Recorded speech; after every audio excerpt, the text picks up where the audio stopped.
Hi again, welcome to Start Studies Co. आज electronics रे हम पार्ट 11 में पढ़िबा resistances in series. Well, it would be very creative and interesting to see why do we need the resistances in series actually. So this is for basic electronics class 11. I hope you already subscribed my channel, which is Start Study and Score, because these videos will only be available to subscribers. So let's get started without losing any time. So as I said earlier, आगुरु आमे जेमती पढ़ी थिले resistance जितेबेले पढ़ी थिले सेतेबेले there are lot of things we discussed.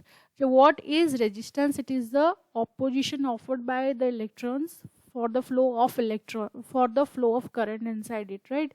So the resistance is also the unit we already mentioned, that it is ohm, and we solved one or two problems, also numericals upon these things. And also I said it is directly proportional to the length of the wire and cross-sectional area of the wire, which is inversely proportional actually.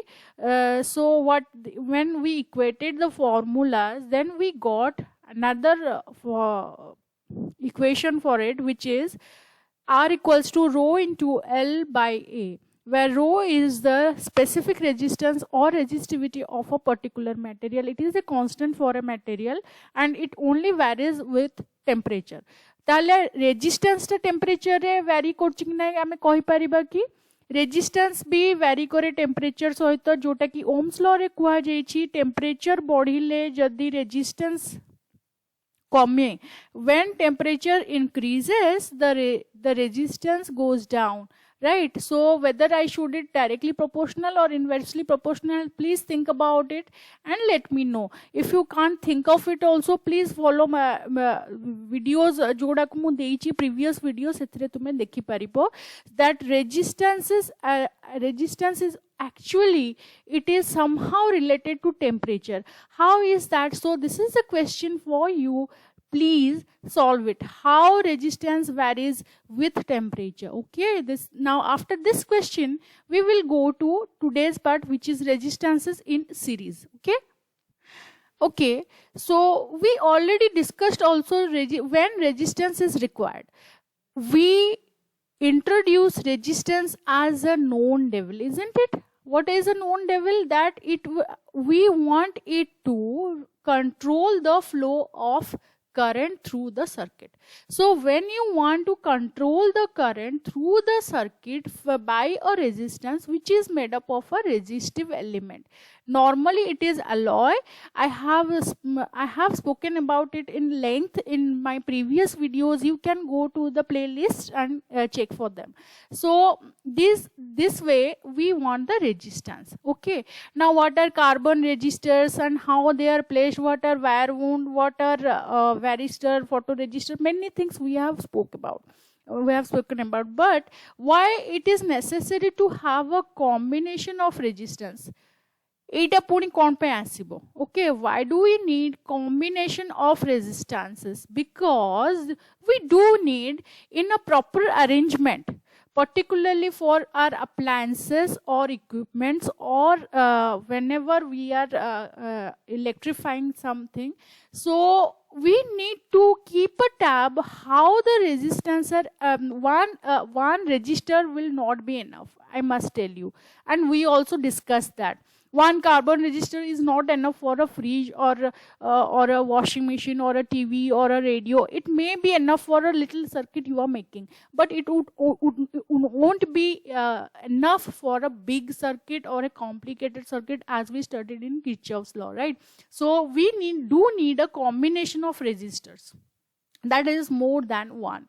So actually combination, how we can combine them, that is a very important property of it. We need to do it in proper way. One is series, another is parallel. Okay, now we are discussing series today. today's topic of discussion, I want to keep it short. That's why only I am doing series. In the next part, I will do parallel. I will also give a comparison between the two so that you will be able to differentiate what is a series combination and what is a parallel combination. Now, from a picture, it will be really easy. Now, if the registers are joined end to end, what do you mean by that? So, from the end of the first resistance R1, if we are joining the starting of another resistor R2, and if they are joined lengthwise, I can say it is lengthwise so that it would be really easy to understand, right? So, if they are joined lengthwise or end to end, then they would be called series. Okay, now this is the diagram for it, and these are two terminals. I can add n number of resistors in a series circuit and can find out the net resistance across it, which I'll let you know how to do it. Now in parallel, what we exactly do, the diagram is little bit different, like this.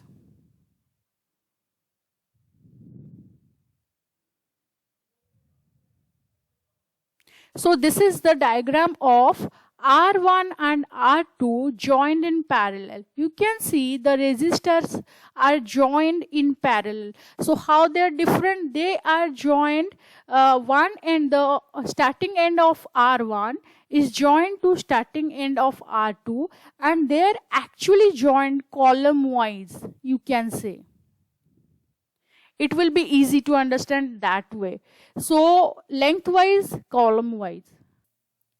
So you can see here, I have drawn a picture of a circuit. There are three resistances joined end to end or lengthwise. So I can easily say they are in series combination, right? Now if they are in series combination, how to calculate the total resistance of it? Now when we are calculating total resistance, according to the rule, it should be the algebraic sum of, then you must add it. Okay, simply you need to add it because resistance is a scalar quantity. So it is the algebraic, that's why we are writing algebraic sum, okay, of R1 plus R2 plus R3. And if there are n number of resistors, then we will accordingly add it. As there are only 3 resistors added lengthwise or in a row, that's why I am adding them up to get the net R of the circuit. Now you can see the current is flowing from positive to negative. We need to see what is the individual current and voltage in each of the resistor. So how to do that? Now if the value are given, let R1 equals to 2 ohm, R2 equals to 4 ohm and R3 equals to 1 ohm. Okay, somehow it got necessary that we should add 3 resistances in series. So what would be total R? Total R would be 2 plus 4 plus 1 equals to 7 ohm. Okay, so that is one point of it. So we are adding actually algebraic the sum, we are taking the addition of all the resistors. Now by Ohm's law, we have something in mind. So Ohm's law states that V equals to IR, isn't it? So if that is so, according to the resistances in series combination, the voltage in each of the resistances will be different. How so? Because for 4 ohm, it would be different. Okay, the EMF or the potential difference across 4 ohm will be different than 2 ohm, which is R2, and the potential difference across 1 ohm would be different than R1. So basically for R1 the voltage would be V1, R2 it would be V2, so R3 it would be V3. So what we are getting here, the voltage will be different in each resistor. Voltage is different. though it is getting connected to a same cell, this is a battery we can say, but the individual potential difference across the resistors in series combination will be different. Now after that, what would be the current? Now as the current is flowing in one line, it is not getting divided anywhere, so the current remains same. I remains same. Okay, I remains same. The voltage changes in every resistor.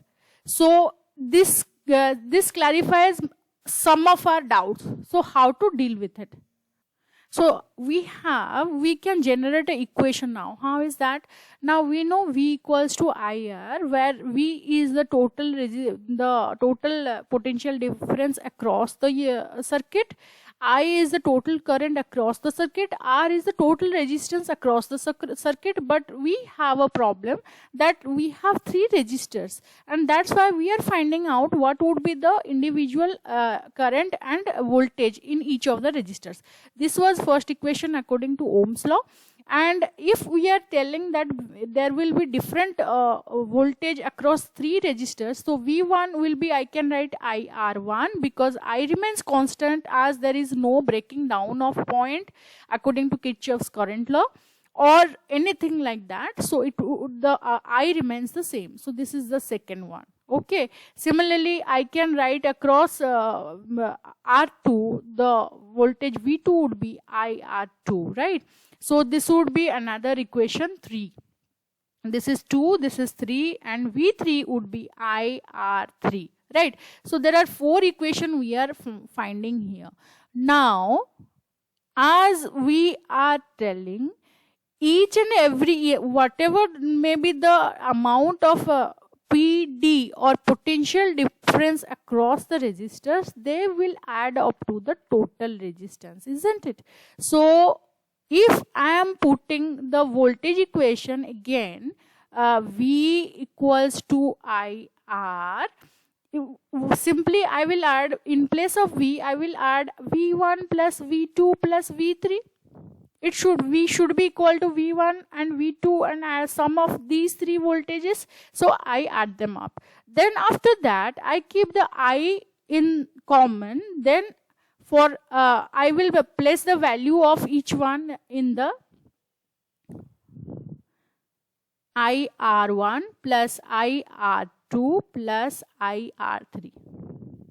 Okay, now this should be it. Okay, so if it is that, I must say implies and implied by IR equals to IR1 plus IR2 plus IR3, isn't it?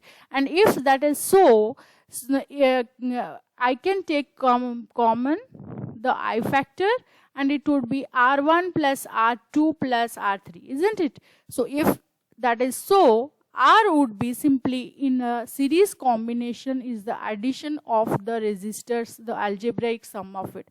So that's why I said when you are adding them up, it is in series combination, it would be this. So this is how we form the formula for the total or net resistances across the circuit while in series combination. So if there are n number of resistances, each having equal value, that is R. So how to find the net resistance or equivalent resistance? I must say it equivalent resistance to differentiate the name. So what would be the equivalent resistance if we are joining n number of resistances in series circuit?